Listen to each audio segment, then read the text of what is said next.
Good evening, everyone. Welcome to the Glenn Gould Studio. My name is Teresa Scandifio. I'm the programmer of the In Conversation With series and the Senior Director of Learning at our year-round home, TIFF Bell Light Box. It is my immense pleasure to welcome you to In Conversation with Maggie Gyllenhaal.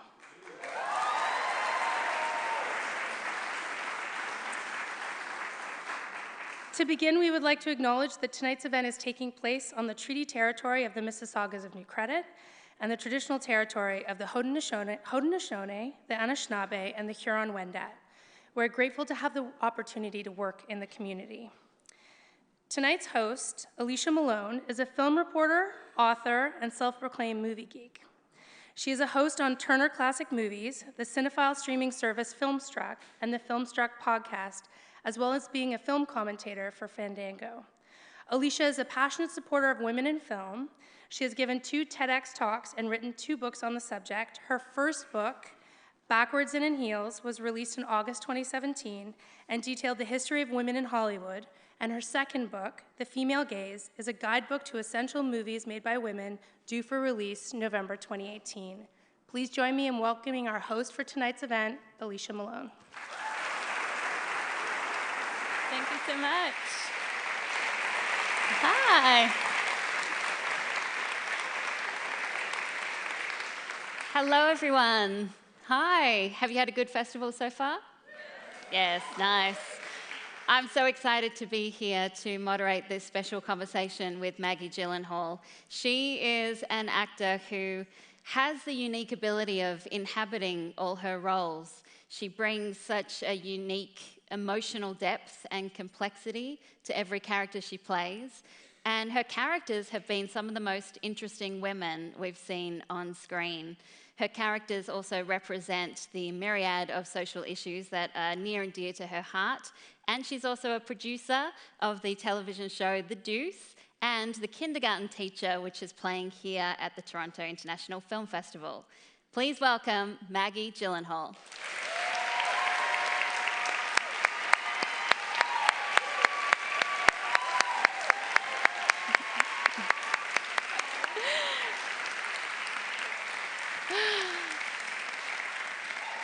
Thank you so much for being here. Yeah, my pleasure. It's exciting to see so many smiling faces in the audience. So I wanted to, you can kind of see. So I wanted to start right at the beginning. You know, you come from a family that has a great film pedigree. Your father is a director and your mother a screenwriter. So I'm wondering if, as a child, you ever got to visit film sets? Yeah, I did. It's funny. I hate visiting other people's film sets. And I think it has to do with visiting them as a child. Like, it's not really a place for a child. In fact, like, the film set is not a place for anybody extra ever. And I think even though, you know, everyone tried to make me feel welcome when I was a kid, if I would visit my parents' sets, I still felt that. It's like there is no time to waste. There is no extra moment for anything. But I did, I think it is part of why I became an actress. I remember like sitting and watching Deborah Winger do, actually it was Barbara Hershey. Oh, wow. Do a scene in something that my parents were working on with her, and she was great. And like I was like hidden in a little corner, watching what she was doing. It's funny, actually, I hate visiting sets, but I love watching actors acting. I could watch take after take after take after take. So that's what I was doing with her even when I was a little girl. And then your debut film role was at 15 with your father's film, Waterland. Well, I should clarify that. I mean, my dad was making Waterland. He was in London. I hadn't seen him in a long time. And he gave me this, I mean, and I was already an actress in my own mind. Nobody knew it yet. I was amazing in One Flew Over the Cuckoo's Nest at 14. But he gave me this part it wasn't really my film debut. It was just, I had like a couple lines. The character's name was Maggie Ruth, which is my name. It was just really so I could see my dad. So at that point, you had decided you wanted to be an actress, and that's what you wanted to pursue? Yes, and so in fact, having a walk-on part in this movie that I had not earned actually felt terrible. Yeah. Because I was like, I am an actress. I have something to offer here. But, I mean, in a lot of ways, it was great. I spent the afternoon with Ethan Hawke and, like, what's not to love? It was really nice, when I was 14. So, so there were, like, nice things about it. But I wouldn't say that was my debut. Okay, what would you call your first film role, your debut? Oh, Court, I'm looking at you. What was the first one? Was it Cecil B. Demented? No, truly, it was an independent movie called The Photographer that I shot my last semester of college. It was all night shoot, so I went to school during the day and shot at night. And it was winter in New York and all night shoots, and it all took place in one night, so I had the same costume. And I didn't realize that I should have chosen a coat. Oh. So, and I ended up with like a horrible flu. That was my first job. Well, you did make Cecil B. Demented with John Waters, which I imagine must have been a really great experience because that was a true indie film. Yeah, it was amazing. I went and auditioned for it, and I couldn't understand why they chose me. Because there was like nothing to do in the audition. It was just a few lines, but I really wanted to do it. I thought John Waters was really cool. But I was like, God, I wonder why they picked me. And then they did, and it was so funny. I mean, it was a bunch of kids, really. Adrian Grenier was in it. I don't know, so many people. Mike Shannon was in it. Harriet Dodge was in it, lots of people, and we just hung out in Baltimore, 20 years ago, almost. Well, John Waters said that you were like an ingenue who was able to make this almost villainous character a hero, and that's why he chose you. Did that, working on that experience, working on that film, did that give you the taste of wanting to make indie films, art house films? I think that was always my taste. You know, I think, so Cecil B. Demented, I was 21. I mean, I made Secretary right after that. I had a point of view. I knew what I liked. In high school, I was seeing all the movies at the indie theaters. So, I don't know. I mean, I made so many movies. I mean, even last year, we made The Kindergarten Teacher, which felt way more like an indie than that John Waters movie. Like, I was changing my clothes in the bathroom on the Staten Island Ferry. Wow. But yes, I liked the spirit of it. I liked that it was saying something unusual. Well, a year after that came Donnie Darko, where your brother, Jake Gyllenhaal, stars, and you played his sister. And it has such a great family dynamic. You skipped like 40 Days and 40 Nights. I and know. Like all these great movies I made. Jumping to Donnie Darko. So we have a clip to play from Donnie Darko, which I love because it shows how your real family dynamic played out on the screen. Take a look.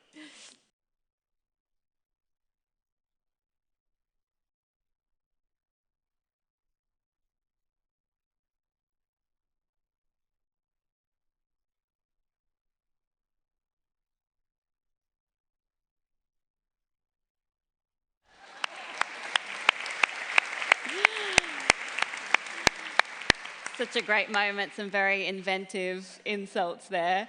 I was listening to an interview with Richard Kelly who said that you were originally, maybe you didn't want to take on this role because of the fact that you were playing your brother's sister.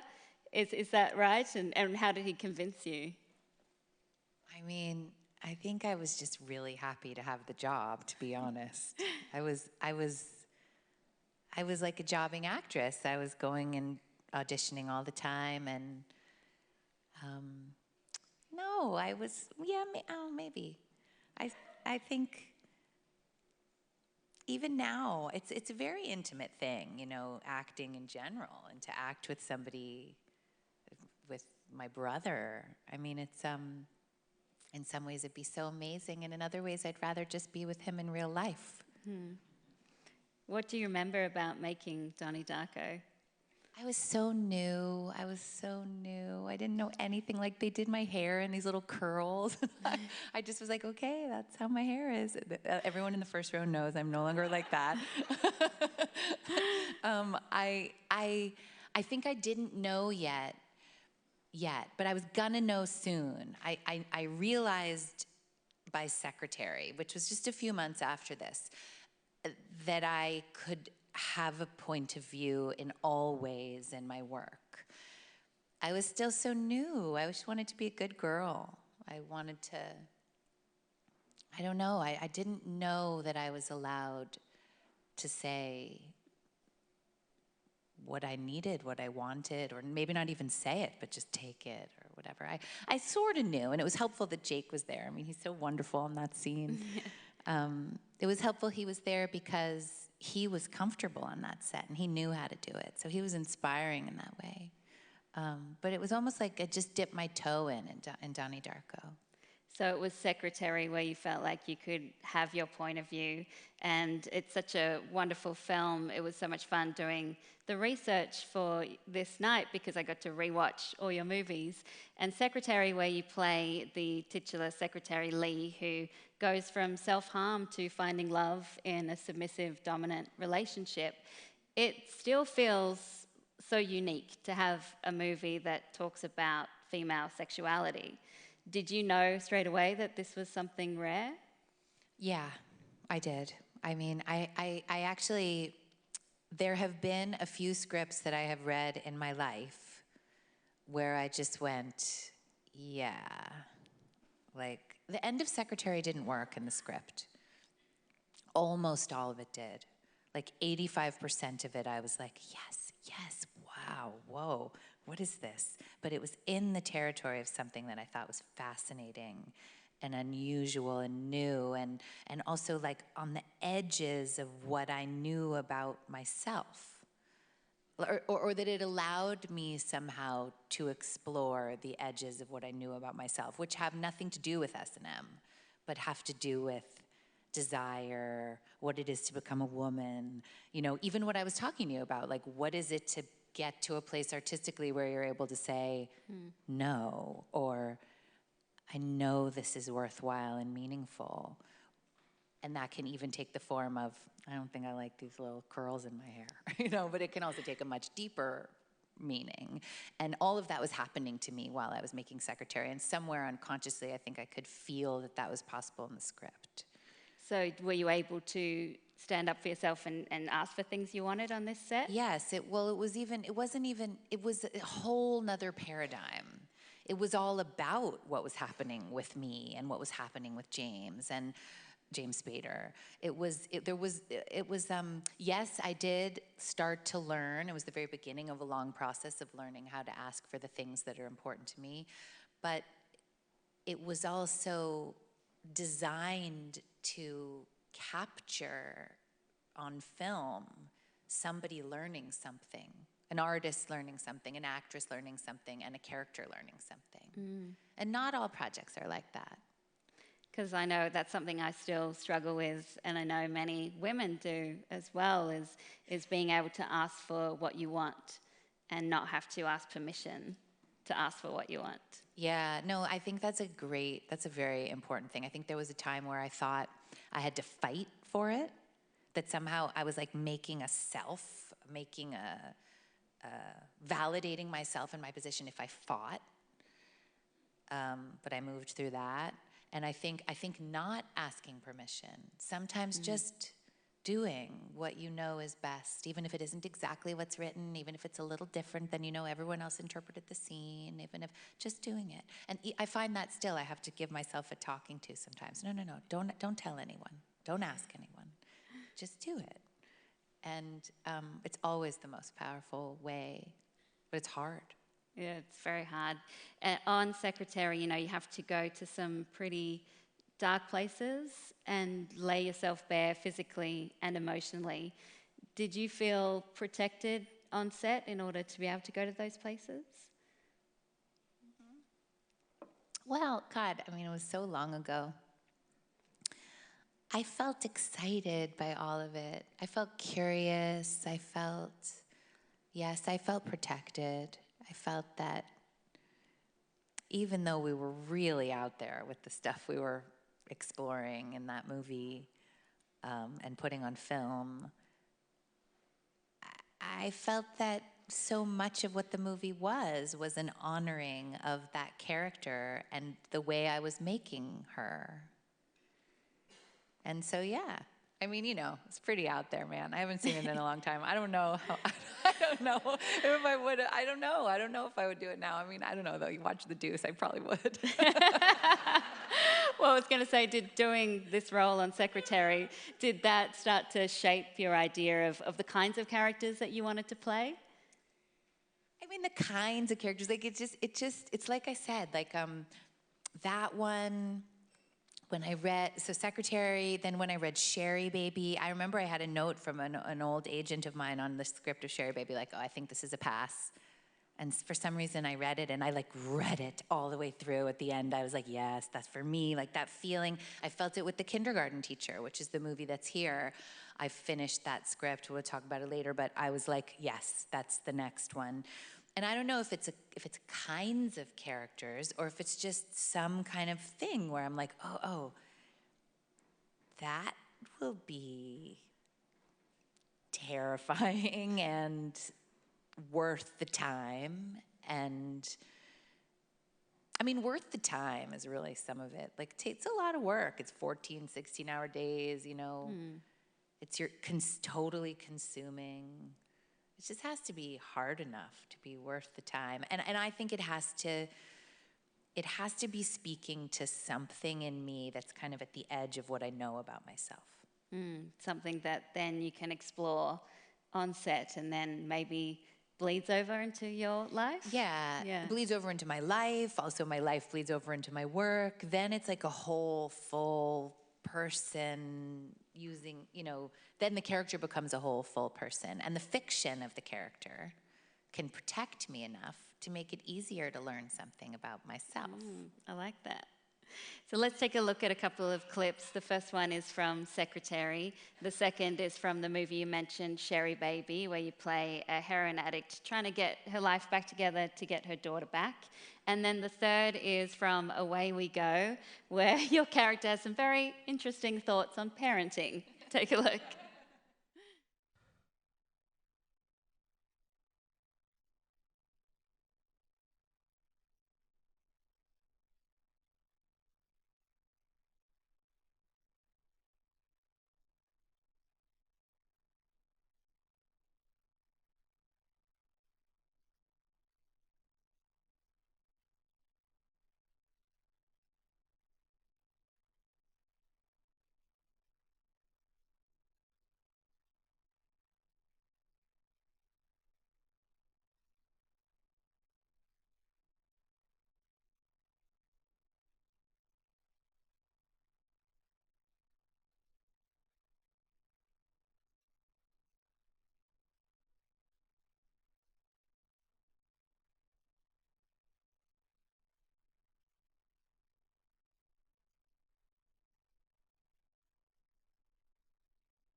I love that character. But before we get to Away We Go, I want to go back to Sherrybaby. Watching that film again, I mean, that's a character that just breaks my heart because she is trying so desperately to get her daughter back and she just can't make it happen. And she, at times, resorts to using her sexuality as just a way to get by. What do you think that character, did that character represent to you any aspect of womanhood or motherhood that that resonated with you? Or what was it that you really dug into when you saw that script? God, I don't know why I loved it so much. I wasn't a mother yet when I made that, and I thought that was fine because she's not really a mother in a sort of practicing way. She birthed a child, and then she was high, and she went to prison for a few years, and comes back and tries to become a mother in practice. And God, I don't know what to say. Yeah, she breaks my heart too, that character. I guess part of what appealed to me about it was that she broke my heart even though she was so broken. Mm-hmm. And I have so much compassion for her. My daughter, my almost 12-year-old, you know, she's been around a lot while I'm talking about the Deuce. And she asked me one time, like, wait, you know, what are you talking about and who do you play? And I said, well, it's pretty grown up. Do you want me to explain it to you? And I, in a very, very simple, protected way, I explained to her who I play. She was like, why? Why do you have to play that? And I said, well, because there are so many people in the world that have so much judgment about sex workers, about people who have that job. And I guess I feel like it's my job, because I can, to create empathy in those people. And to show humanity in somebody who a lot of people want to try not to see the humanity in. And it's the same with Sherry, you know. She even has the same hair as Candy in season 2 of The Deuce. She's similar, yeah. Yeah, that's what I've noticed about the roles you take, you know, whether it's consciously or unconsciously, they do seem to reshape the ideas that society might place on these type of women, whether it is addicts or mothers or sex workers, women who are often on the margins of society. When you're playing a character like Sherry and it's quite heavy, do you find it hard to shake her off? Yes, actually, it was very similar to the kindergarten teacher. It made me think about Sherrybaby. My amazing producers are sitting right there, so I'm like this. That was a very short shoot, maybe 22, 23 days like ours. A very difficult character to have to live with. It wasn't a pleasure to make Sherrybaby, really, or the kindergarten teacher. It was painful because the people are really broken. And it took some kind of recovering or something. But I don't think it's partially because the shoots were so short that I could work in that way, where I could just kind of go into the cave of a very painful mind and then come out. And you know, okay, all right, we got 15 days left. Okay, we got 10 days left, you know? And then I never want to see these clothes again. I never want to, you know? So that's, yeah. And then when it comes to Away We Go, I mean, that's a comedy. Do you remember if you were particularly looking for a comedy at that time after being in so many dramas? No, it just popped up. Actually, I think another actress who I know dropped out, and Sam Mendes called me. He said, would you just come and do it? And I said, yeah, I will. I had a little baby. I totally knew the whole thing. I have like 15% of that in me, full disclosure. I totally have a stroller. But especially with my first one, I was like, I'm going to wrap her up and keep her right next to me. And then she didn't sleep for 3 years. But I also, I don't know, I understand. I read all the books. My daughter was like 7 months old when I did that. So, and actually, Josh Hamilton, who plays my husband in it, is one of my very best friend's husbands. Oh, wow. So it was just a nice, fun, great gig. And Maya Rudolph and John Krasinski are actually as funny as they seem like And they nice, would be all really the time. nice, yeah. Yeah, really nice. And like always doing stand-up kind of. I think because it was two of them, they were like always hilarious. Yeah. Well, I loved your character, LN. LN, right. Because she, she hates being judged, but she is quite judgmental herself.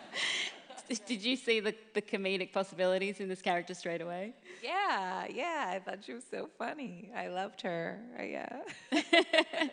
I did. I loved her. I loved going shopping for her clothes. And I remember, so I had a little baby, and there were two twins who were playing my baby in the thing, and I was like, oh, God, I would get to go to work for a minute, like, without a baby.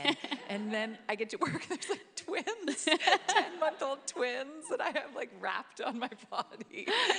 So one thing I wanted to say about Secretary, I just thought was interesting to note in that scene, was, there's that shot of our hands touching. Mm. And this is what I mean when I say it was the beginning of me having a point of view and valuing my point of view, was that was happening every take between James and I, that he would put his hand down and I would touch his hand with mine. And I noticed that nobody was shooting it. And I knew it was important. And at that time, I told James to tell someone to shoot it. Mm-hmm. But it came from my mind. It came from my storytelling mind. And I see that it serves the movie. Yeah. Because it tells you right away that it's consensual. And that it is a love story. Yes. Yeah. And I had like gone to college and studied all this femme theory and all this stuff. And I was like, all of that was really important to me. I was aware of all of it as we were shooting. Anyway, that's something I'm very proud of when I watched that. Yeah. How did it feel when that shot ended up making it into the film? So proud. You're like, yes. Yes. It meant you could trust yourself and your instincts. Yes, exactly. Which you look for cues for that when you're young, and still I look for cues. I'm like looking for it because the work changes all the way along, and the way I work changes, and the things that are important to me change. So for example, like my newest work, The Deuce, the second season, I've been so curious to know how it's gonna play in the world because I worked so differently on it. And I was just wondering, am I gonna get cues that tell me that I'm on the right track or not? I mean, not that other people's point of view necessarily matters, but no, it does, it's a group thing we're doing. And that's a big thing, trusting your gut and your instincts. So you got a Golden Globe nomination for Secretary and Sherrybaby, but Crazy Heart gave you an Academy Award nomination. And in that film, you play Jean, another mother. This time, you fall in love with an alcoholic singer, Bad Blake, played by Jeff Bridges. I know I can definitely relate to the idea, and I'm sure many people out there too, of falling for someone. For Jeff Bridges? Definitely falling for Jeff Bridges from a very young age, and still now. But also the idea of falling for someone who this is not going to work out. Like this, I know exactly where this is going, and I know how it's going to end, but I cannot help myself from hoping and falling for someone again. And this movie only works if we truly, those characters truly love each other. If they truly love each other and yet they cannot be together, then you have a great tragic love story. Yeah. And what was your key to understanding Jean and her love for Bad Blake?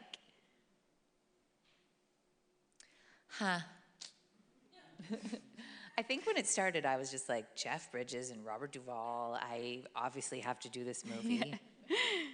And then it was so much about my interaction with Jeff. And this was a very small movie. We shot it very quickly, 5 or 6 weeks. And I walk in, you know, to do your hair stuff in the wardrobe, and then I meet Jeff, and Jeff just comes over to me with his arms open, and truly, like, I could see it immediately, with his heart absolutely open. And it was like an unspoken thing where he was just going like, we're gonna do this or not? You know? And I was like, yes. And so for me, that movie was everything to do with that interaction. And you can't bank on that, because it's very rare to have a partner like Jeff Bridges. What is it about him that makes it particularly unique? Well, he's a brilliant actor. And so if we do a scene, and I think always about this one scene, really great scene, where first time I meet him, and he's like kind of hitting on my character a little bit. It's really working great. We're doing this very long scene, tons of shifts and changes. And then we do a take where he was just hitting on me too hard. If that character had hit on my character that hard, she wouldn't have gone another step further. And I responded that way, and he responded in turn, and he changed, and he saw that I closed off, and he then had to work extra hard to get me back. And every single scene with Jeff was like that. Plus, Scott Cooper, who shot it, I mean, every director tells you when you go meet a director, we're gonna shoot it in a way so that you can just have your experience and we'll get it on film. And you're like, okay, well, how? And Scott really did. He basically had 2 cameras rolling all the time. We had a great DP who did many 2 shots so that we could do whatever we wanted and didn't have to match in the 2 shots. And also we did cross coverage so that, I don't know, you didn't need me to explain all this to you, but basically it meant that we could be really free and play the scenes all the way out without having to worry too much about technicalities. And so we had that freedom, and we had this real, genuine connection. And he's a brilliant actor, you know.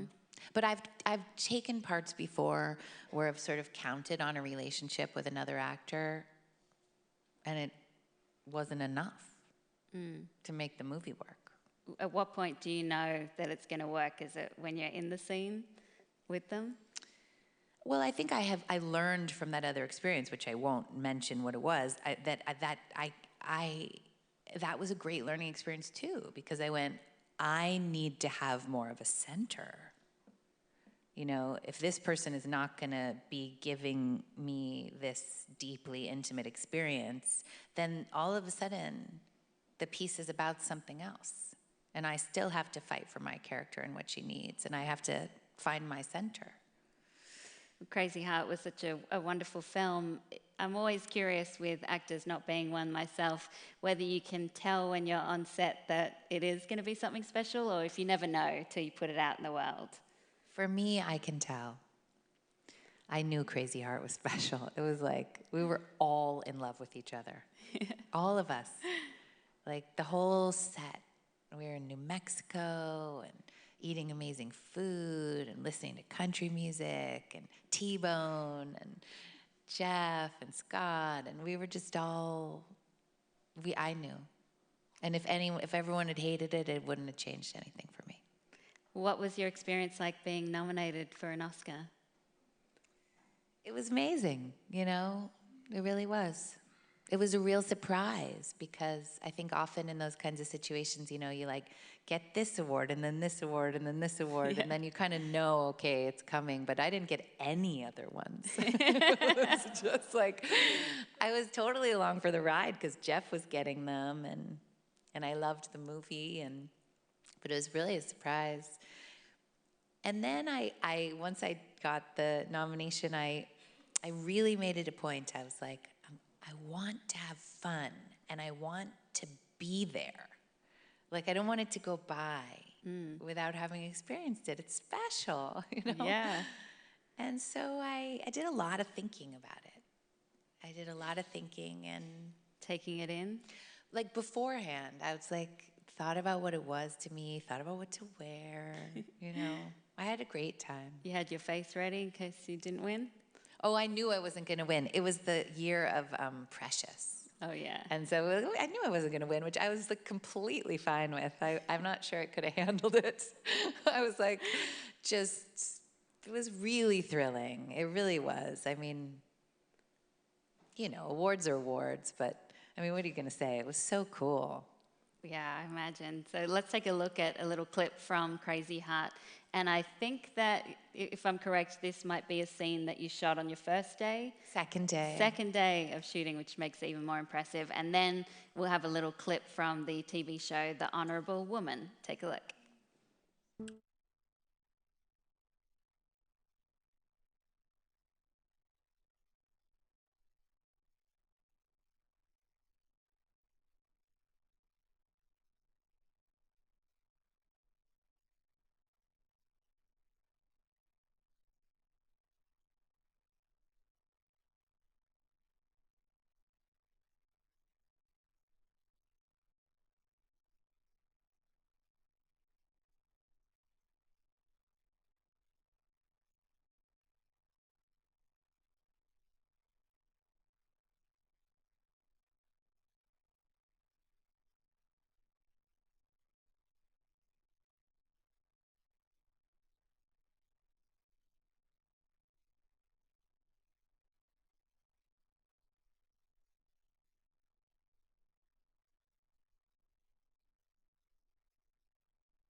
This is what I'm talking about when I say you just have this emotional depth that you bring to your characters. It's so deep.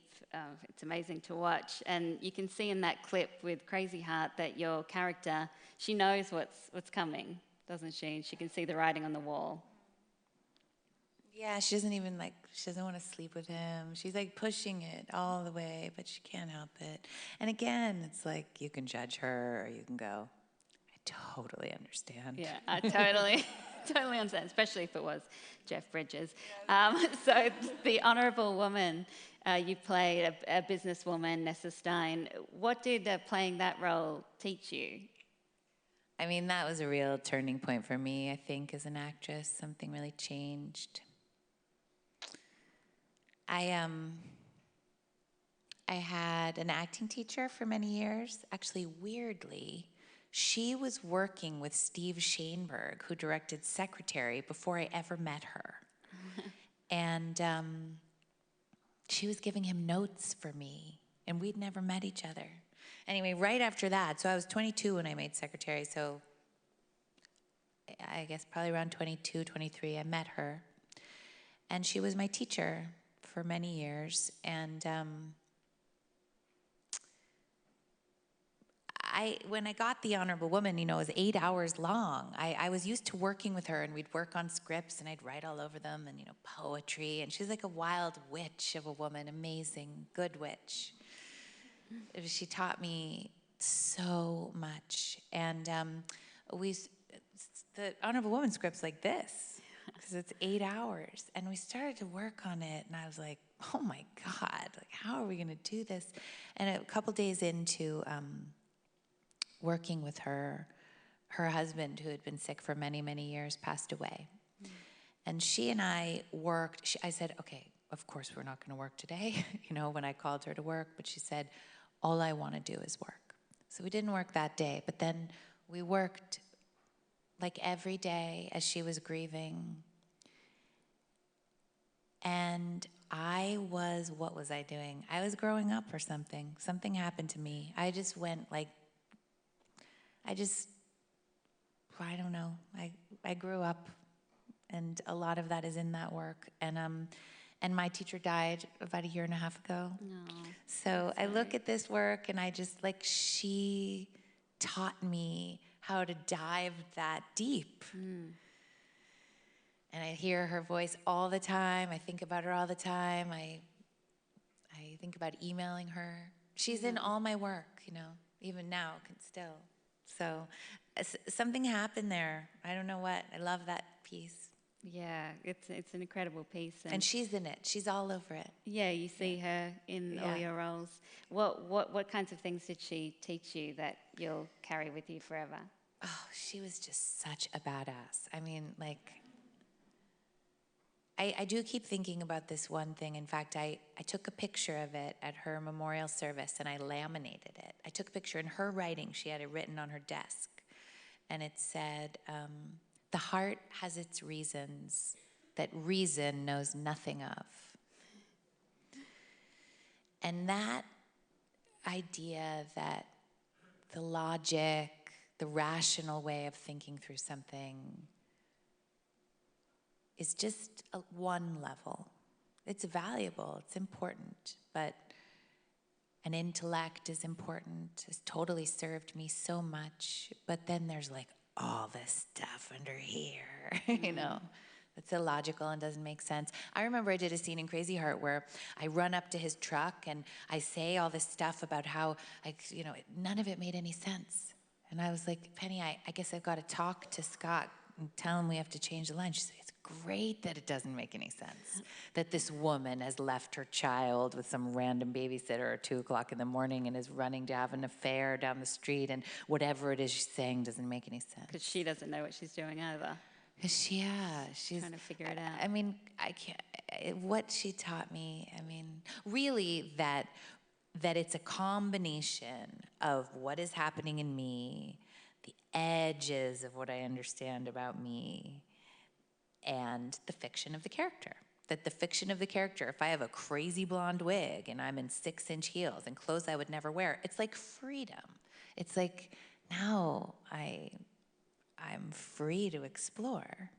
But it's only interesting to explore if I'm exploring in territory that's relevant to me. And then she's just so wild. She was an amazing woman. So what was the territory with the Honourable Woman that you related to?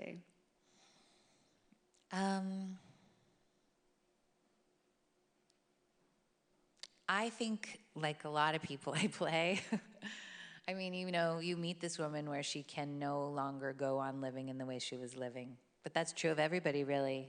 That's a good story. That's not like me in particular. I think that's any good story. But in order for this woman to... She's like at the point where it's like, either you die slowly or you live. And if you're going to live, it's going to hurt. And to be honest, I didn't know it when I made it, but it became clear to me in the sort of recovery after having made it that I was in the same place in my own life. Either you get in the river and it really hurts, but you live, or you don't. And that is totally the lesson I got from that piece. And what was the experience like for you getting to do a long form, spend a lot of time with this character? Well, it was amazing because, so different than the Deuce in that I'm in every single scene. So I remember getting to London with my, I guess, probably 7-year-old. I think my Ramona must have been 7, and a new baby, 14 months. Wow. And still nursing a little. You know, I had learned from doing Frank, where we went to Ireland, and I just like showed up 2 days before with a 7-month-old and a little girl, and everyone got sick, and we were so jet lagged, and I'm like walking the hallways with this baby, and like, you know, to give myself time. So I came like 2-3 weeks early. And what did you ask me? I lost track. About spending so long with the character, being that it's 8 hours. I remember I like did the first day or two, and I called a friend of mine, and I was like, I don't know if I can do this. All these people are depending on me. All this money, all this, like all of it. And she was like, well, you don't know if you can do it because you've never done it before. Meaning an 8-hour-long piece that with a 14-month-old and in a new country. And my friend said, one thing at a time. Like one step at a time. One scene, right. One day. She's like, you can't do all of it now. No.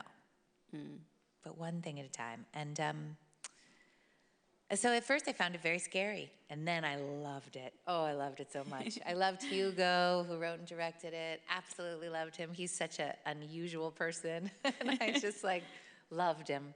And we were such a great team, and I loved playing Nessa. And again, the freedom of the fiction, of the opera that is The Honourable Woman, you know, because it's an opera, it's like mythic, made it easier. I loved it. Oh, and Stephen Ray, I mean, such a good actor. That's another one. Stephen Ray comes in, and you sit down at a table, and you're like, okay, we're good. Whatever you give me is going to be fascinating. I mean, like, and still to this day, I love him. I saw him at a restaurant. We were both like, because we've had this really intimate experience. I loved him. I made a lot of friends. I still have a couple of great friends from that show. And speaking of awards, you won the Golden Globe and were nominated for the Emmy. And I want to talk about another TV show that you've mentioned, of course, The Deuce, which is such a fantastic show all about the burgeoning sex industry. And what do you think it says about the sex industry and women that maybe we don't often talk about in society? Was there something there? Well, I think in terms of answering that question, I think, you know, one of our goals is to humanize a group of people who've been totally marginalized. And, you know, God, I mean, I could talk about this forever, but, you know, you think about sex work, women had no way to make money at all until however many years ago. So the Civil War, everyone's husbands and brothers and fathers died, and there's this massive, you know, raise in the number of sex workers. New York was full of sex workers. Because how else were they supposed to make money? Yes, of course, there are many other options now. But why the total disdain? Especially because I think that there are varying degrees of transactional sex that go on all the time, which we've been spending a lot of time as a culture talking about right now in terms of Time's Up and all of that. So I think the idea in a lot of ways was to humanize a group of people who were shut out. That's one thing that's interesting to me about it. So many things, yeah. I know, there's so much to dig into. I mean, I love your character, Candy, who then becomes the director of pornography, which I think, by the way, we need more female directors of porn and talk about it more in our society. And I wanted to play a clip from The Deuce, and I love this clip because it shows your character stepping up to the plate and giving her directorial point of view. Take a look.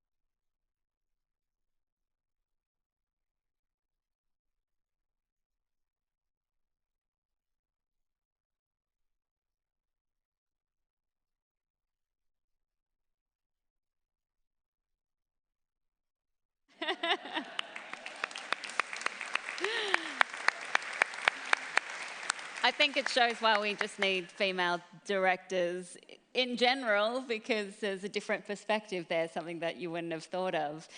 Through the character of Candy, you became a producer on The Deuce.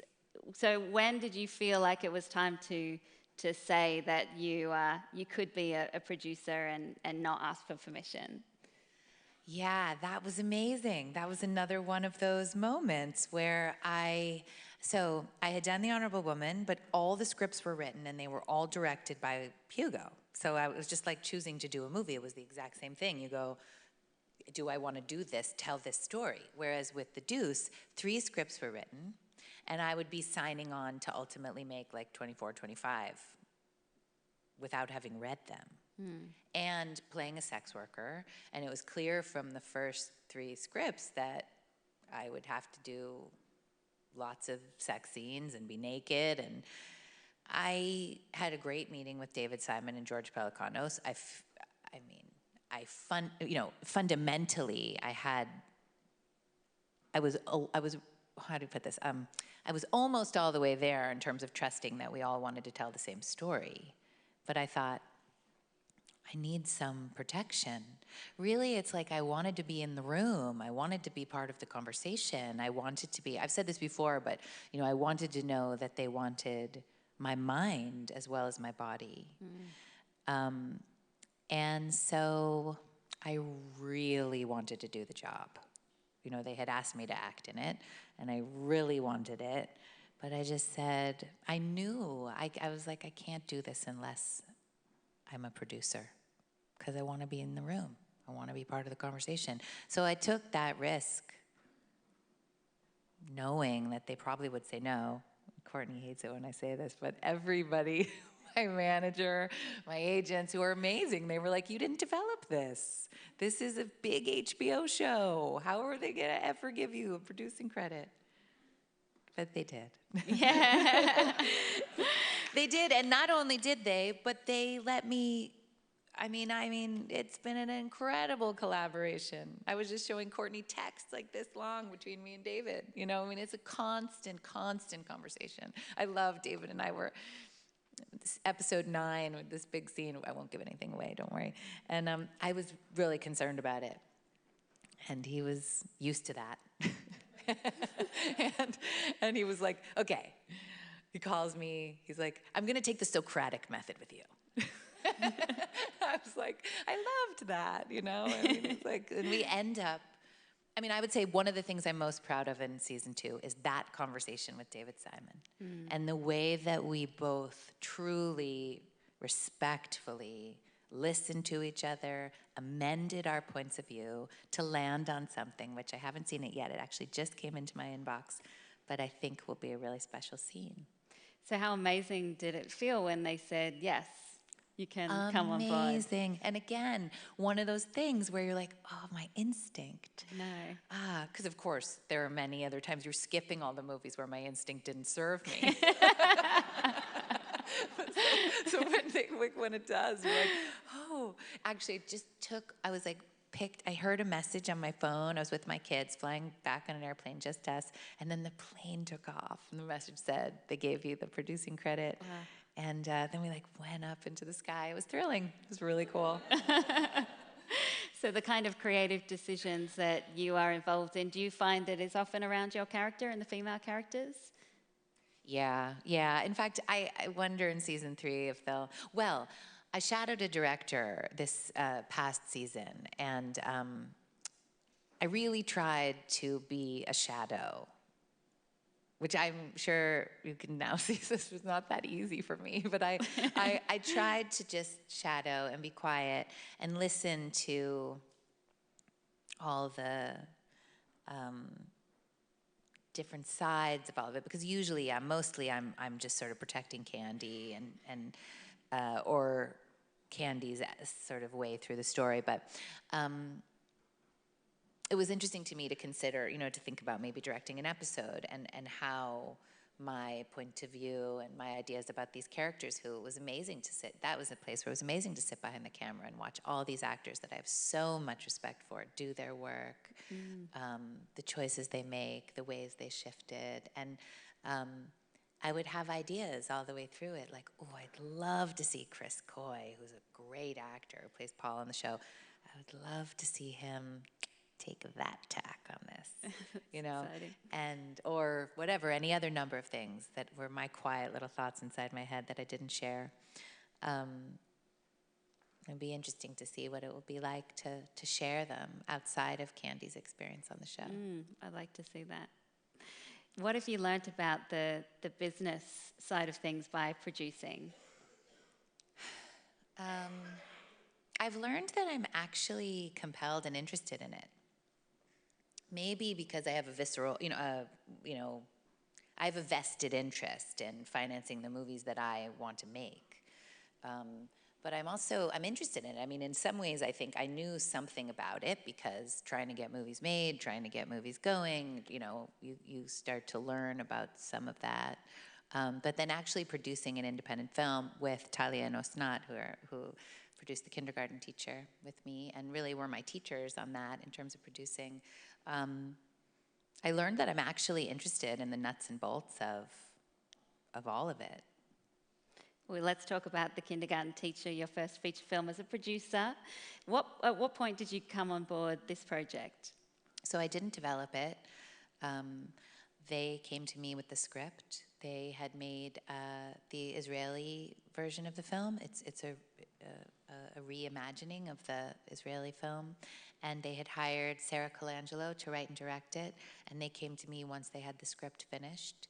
And again, I said, I really want to do it, but I also want to produce. And that took a little negotiating, but, You got that?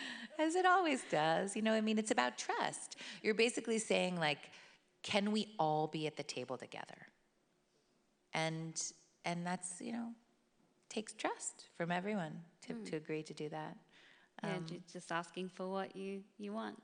Yeah, but that, there are a couple of interesting things to say about that. I mean, one is that, like I said, that was a script that I read, and it went straight into the center of me. And I think it's because, and maybe it's true for all of these, although I think it's particularly true with The Kindergarten Teacher. I think there's something singularly, unusually feminine about the piece. I think that a woman can write a script. I think a woman can direct a movie, and it's not necessarily an expression of something feminine. And I think because we live in a masculine world, and I think as much as we wish it were different, we're seeing it in a misogynistic world, it's hard for women to make the space in our minds to express something feminine, also because it's new. Like, I sat with Trevor Noah on TV, and he had only seen the trailer for The Kindergarten Teacher, and he was like, is it a horror movie? Is it a thriller? Is it an intimate movie about a woman's mind? And I was like, it's new. It's like, it's also funny and little sprinkles around. It kind of goes beyond categorization because it's new. And I felt that in the script, and I think, the possibility of that in the script. I also felt, if you're gonna make a movie, which The Kindergarten Teacher is, which is basically, it's about a lot of things, but I think it's fundamentally, it's about the consequences of what happens when you starve a woman's mind. Now, if a group of women filmmakers get together to tell that story, they might tell a story where the consequences are fucking dire. Whereas, like, maybe if a group of guys are like, yeah, that must be awful. It would be a horror. So it's kind of a horror movie, Yeah. Well, in The Kindergarten Teacher, you play the kindergarten teacher, Lisa, who spots in her student a spark of a prodigy, a young poet. And I want to play a clip from The Kindergarten Teacher, and this is where you're showing the student a different perspective, to look outside the box. Take a look.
We were talking about this briefly backstage about how that clip illustrates so much of what's happening in the movie. Your character is really complex. Like you said, it's partly about what happens when a woman's mind gets starved. I think it's also about trying to nurture a creative spirit, and also how we forget that we're creative when we're adults. What was it like to play Lisa? You said it was hard to shake off? Yeah, I found it really painful. I mean, I think even so, you know, in a way you could say, like, Candy, for example, has all these horrible things happen to her, and she's beat up and this and that. But fundamentally, her mind is clear. And she's inching toward some kind of triumph, some kind of clarity. And Lisa, I don't think she's mentally ill fundamentally. I don't think she's crazy. But I think she's driven crazy by the culture that she finds herself in. And the culture she lives in is the same one we live in. And so the ways, she also realizes she's starving and she's dissatisfied in a way that's dire. But the way she goes about trying to fix that is really confused and problematic. And I found it really difficult to be in her mind. And to also, like, just like with Crazy Heart, where it doesn't work, even though they're not supposed to be together, it doesn't work unless they're truly in love. This doesn't work unless you somewhere love her and root for her. And if she's a great teacher and a great mom. And I mean, what's so interesting about that scene is the things she's saying are great. They're the same things I've been saying. You need to have a point of view as an artist. And yeah, she's in the bathroom with this little boy. And you have this like weird feeling in your stomach, I think, like, why is she in the bathroom with him? That's not right. Yeah, and she pulls him out of nap time. Yeah, it's not right. But, so I found it difficult to play her, even though, just like what I was saying to Ramona about playing Candy, like, I felt it was necessary. Trump had just been elected. The state of the world for women was dire, is dire. And I was like, okay, I can handle it for 5 weeks to play Lisa, to then be, I would feel so excited to go see it tomorrow night. And when we watched it in Sundance, and we were like, whoa, it has like an effect on people because we believe in what we're saying. What kinds of conversations have you heard it spur from people, if you've been privy to them? Well, I love that Trevor Noah thing, where he's like, and I loved another thing he said about it too, where he was like, so you're playing a porn director who is really on the right track and ethically and morally doing the right thing, and you're playing a kindergarten teacher who is like really on the wrong track. And of course, I love that, you know? I don't know what kind of things, I mean, when you make something that expresses something complicated that's important to you, and somebody understands you and sees you, it feels like love, you know? It feels so good. What was your collaboration like with Sarah Colangelo? It was like easy. Like we had we disagreed, all of us. There was a group of us. It was also our producers and Sarah and Pepe, our DP, all of us together. There were times we disagreed because we all had our artistic point of view, but we respected each other in this fundamental way. And I do think, I mean, there's something different working on a set that is primarily feminine, primarily female. Something different. You like let some kind of guard down, some extra weight. You usually carry some extra protection. You let it down. That's what happened for me. But then again, I've worked with other women and I didn't have that feeling. There was something particular about this. Well, speaking of directing, you mentioned maybe you'll get to direct an episode of The Deuce. I hope that happens. But also, I've heard you speak about a project that you're working on, a film. I know you can't say too much about it, but have you long wanted to direct a film, or is that a recent thing since The Deuce? I don't think I felt I was entitled to direct a film. This is your next thing you're going to ask for. Until recently. And I think I thought that I had to channel the storytelling part of me into my acting.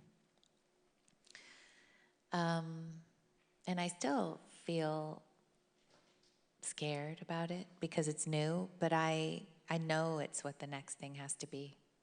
And I'm working on an adaptation of a script, and to be honest with you, it's where my heart is.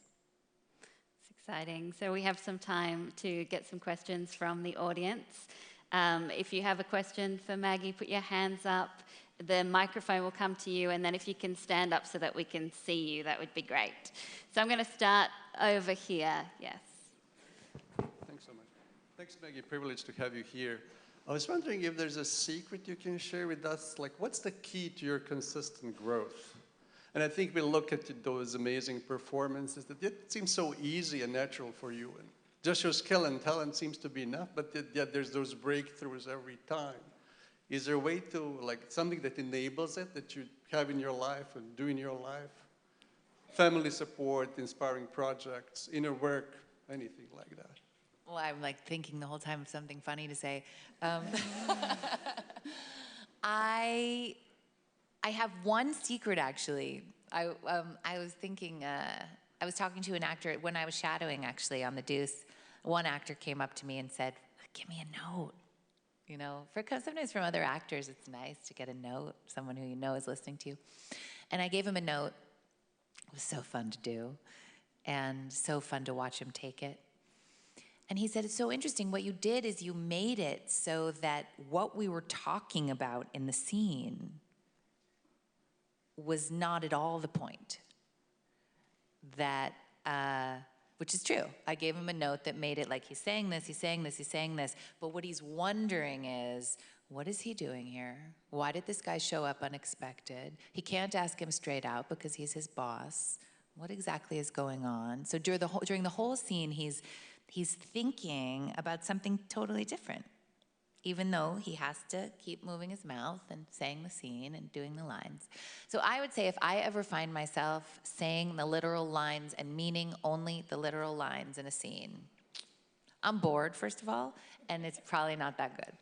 But I do find myself doing that, but those are like the bad scenes. Thank you. Got a question over this side? Good evening. You've, as evidenced this evening, had the chance to work with a lot of great directors: Scott Cooper, Oliver Stone, Christopher Nolan. And I just want to know, when you work with directors of that caliber, how much of the process is devoted strictly to the script, and how much of it is the chance to go about free range and play around with your character a bit? Well, it really depends on the director. You know, I would say I try, yeah, it depends on the director. I mean, Chris Nolan, a huge movie like Batman, you just have to come, make your own space, and do your work. There is not time to come to set and say, "I'm not sure about this line." I'm not sure. There's so much else going on. And part of acting, being an actor, is like not being tone deaf to that. Having a sense of, okay, the way to get David Simon to change a line is to write him an email, explain why, then call, you know, whatever it is, you know. And then there are some directors where you go, this is going to, if I bring up changing a line, there's going to be a committee of people who are then going to decide whether or not I am allowed to change the line. So, can I do what I was saying to him? Can I say the line and make it mean whatever I need it to mean? I mean, Oliver, Just it depends on his mood. Oliver actually gave me one of the great directions ever, which was we were doing the scene where my character is worried that her husband has died and was going well. Then we break for lunch in the middle of the scene, and we come back from lunch, and Oliver, as he does, was like, I don't know what you're doing now after lunch, but it's terrible. I was like, okay. And I said, well, can you help me? And he kind of looked at me and he went, I give you the power of Zeus.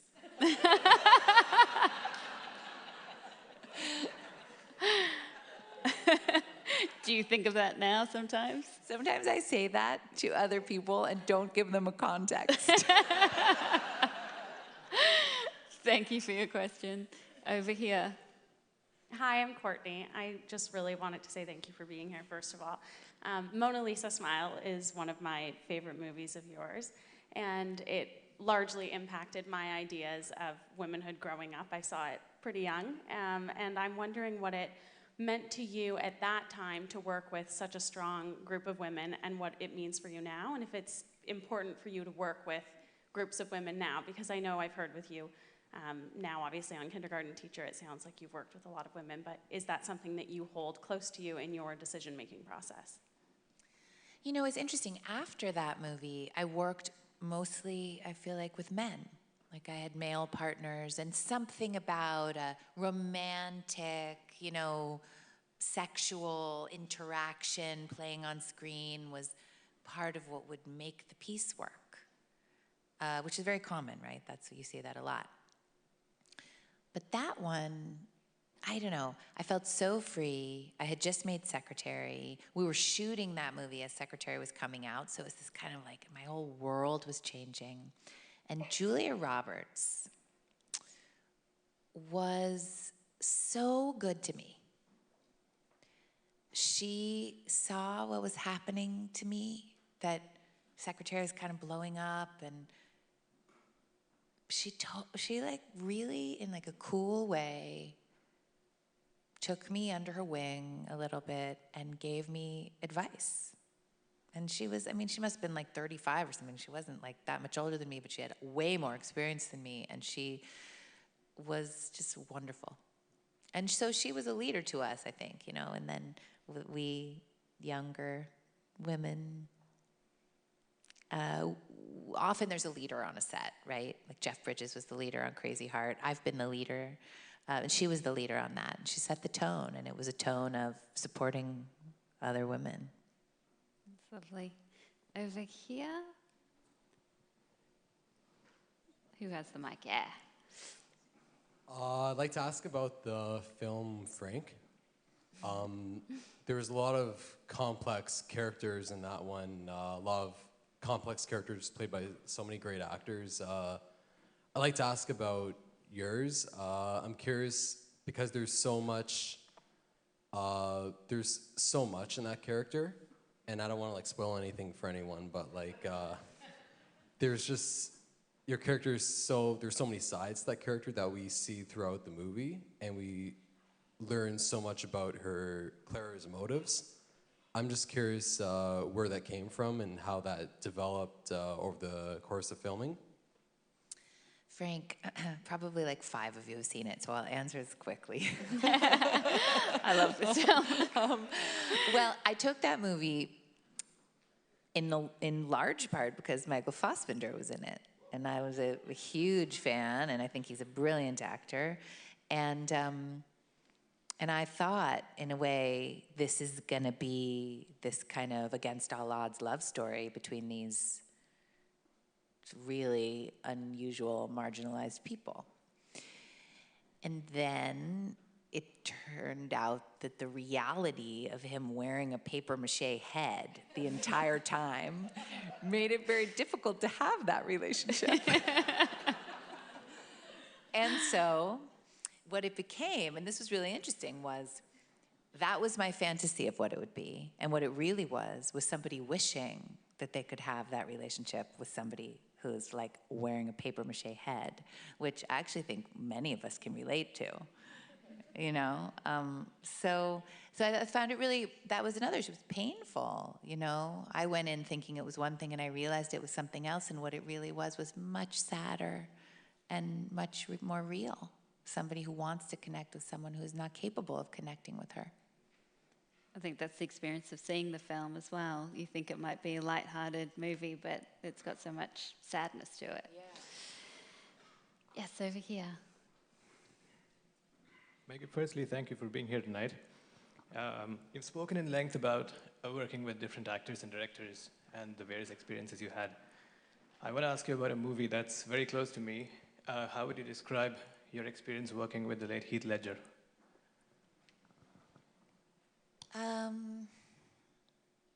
Well, I didn't work with Heath all that much on The Dark Knight, but I did have a little bit of work with him, and I knew him pretty well at the time because our children are pretty close in age.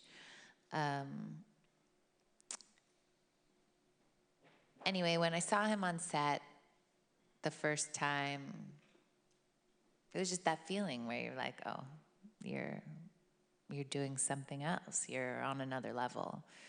And it's much easier to do that kind of other level work in a piece that's all about acting, like the way I was describing Crazy Heart, where all the shots are set up to capture a real human interaction. That's not how The Dark Knight was set up. It was a huge action movie, and to be able to do work like that inside a movie like that is really extraordinary. Yeah, he was very special. Over here. Yeah. Hello. Hi. Is there any advice that you could offer when you're working on a film set every day for 20, 30 days, 40 days? I find that you're so deeply connected with a character, it's hard to kind of shed that and go home to your family and not have a piece of it with you. Is there any advice that you could offer to kind of separate yourself so that you don't have to let it affect your family? Yeah, I mean, I think it does. It does in some way, and I see it with my husband too, because my husband's an actor, and he's a really amazing actor. Yeah. And he insists that it doesn't happen to him. Oh, really? I know. But, you know, it totally does. And I think children are really amazing for this because they do not care what you're doing at work. You know, they don't. They don't care if Tony Kushner wrote the play or like whatever. They don't care. So that's great. It really helps to have to come home. You know, sometimes I hear actors after, you know, working with me who are really young and don't have any kids, and they're like, "Oh, I'm so tired," and you're like, "Did you have room service last night?" You know, because coming home and giving someone a bath who doesn't care, who needs you to focus on them is really helpful.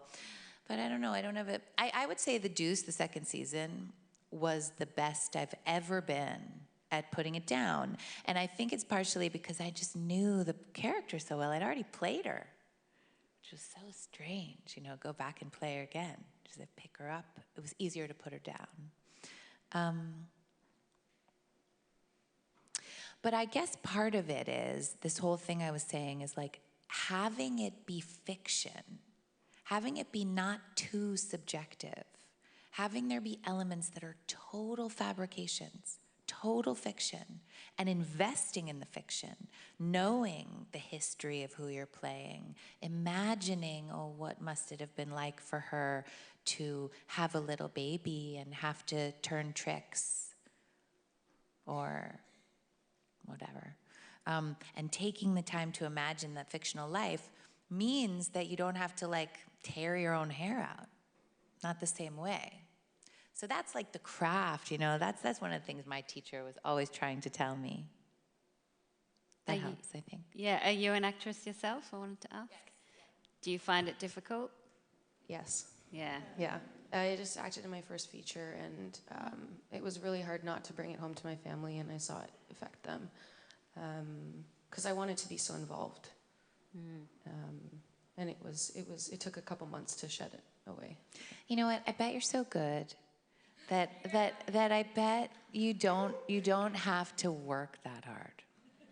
You know what I mean? Like I bet you can let it go. And it'll still be there in the morning. This is why I could never be an actor. Firstly, because I find it hard to be vulnerable, and secondly, because I would take it home. Wouldn't it be easier if you had a wig on though, and like a whole? Maybe. I think I'd still be like, it's just me in a wig. If it made me a paper mache head, might help me. You don't know who's under there. Yeah. Over here.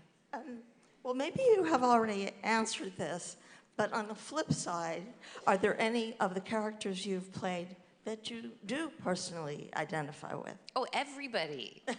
Like my mom was saying to me, like how hard it was for her to watch the first season of The Deuce, and I was like, but it's just me. It really is. It's just me. They're all me, like completely. Except their circumstances are different. I identify with every single one of them, and I love them all. It'd be so interesting to be like a cocktail party. Yeah. Is there one that was the closest to who you are as a person, or they're all very different? They're all me. They're all you. All you in different wigs. Yeah. And different hair, and yeah. Over here we have another. Anyone like to ask a question on this side? Or we'll go back over this side then. Who has the mic? You can stand. Okay, pass the mic back. There we go. How you doing, Ms. Gyllenhaal? First, I just want to say that when I was 10, all my allowance for the summer was used to watch Dark Knight over and over and over again. My question's regarding developing a physical life. You were talking about Secretary and how the scene where your hands touch and how you really pressure to get that in the film. Is developing your physical life something that you work on at home? Do you look for inspiration on the set, or do you rely on your actor, or is it mainly your instincts? For me, the physical life is all tied up with everything else. So in terms of figuring out who a character is, it just starts to take on a physical life. For example, that thing with the hands, it just happened between us. I'm trying to think of like a good example of how to explain that. Yeah, I mean, of course, I'm limited to what I can do with my body and what makes me comfortable. But yeah, it just all happens really naturally. It's just the part of growing a character. And I wonder how differently they all move. I remember like a bunch of people said to me, there's this big speech that Nessa gives in the Honourable Woman in the first episode. And when I was standing at the podium, I crossed my feet, I guess. And many people mentioned it to me. Like, what an interesting choice you made to cross your feet like that. The height of the podium mixed with my shoes and how it all fell was just how it happened. But somehow it translated to mean something to some people. I don't know. That's not something I think about very consciously. It's more something that comes out from thinking of other things. If you're really tired, if you've been wearing 6-inch heels all night, if you know, or if you like been wearing 6-inch heels all night, but you know what? You wear them every night. It's a great night. Thank you. We've got another question over here. Hey, shout out to the Deuce. It's an incredible show. I just wanted to ask, before your career started to really explode and take off in the way that it has, how did you find the auditioning process and really going into the rooms and getting tested and getting really close and not getting it and dealing with that heartbreak? How was that for you? I mean, I think it's hard for everybody. I used to find I would not want to audition. I would I would work on it and I would dread it, dread it, dread it. And then I'd be so happy afterwards. You know, feel kind of like thrilled. And it's like a little performance. I find the rejection really hard. I still find it hard, just like everybody does. I think you just have to think of it as an opportunity to act. Try not to be resentful. It's painful. People say awful things, and they often don't know, you know. And just do your work, and do it in the room, and make the kind of choices you'd like to make on set in the room. And I think don't try to please anyone. You know, have a point of view and take it in the room. Thank you for your question. And I want to remind everyone here that you can watch The Kindergarten Teacher here at TIFF. There's 3 more screenings. Tomorrow night, 9:30 p.m. at the Roy Thompson Hall. Friday morning, 10 a.m. at the Elgin Theatre, and Saturday morning, 11 a.m. at the Elgin Theatre. And please join me in thanking the wonderful Maggie Gyllenhaal.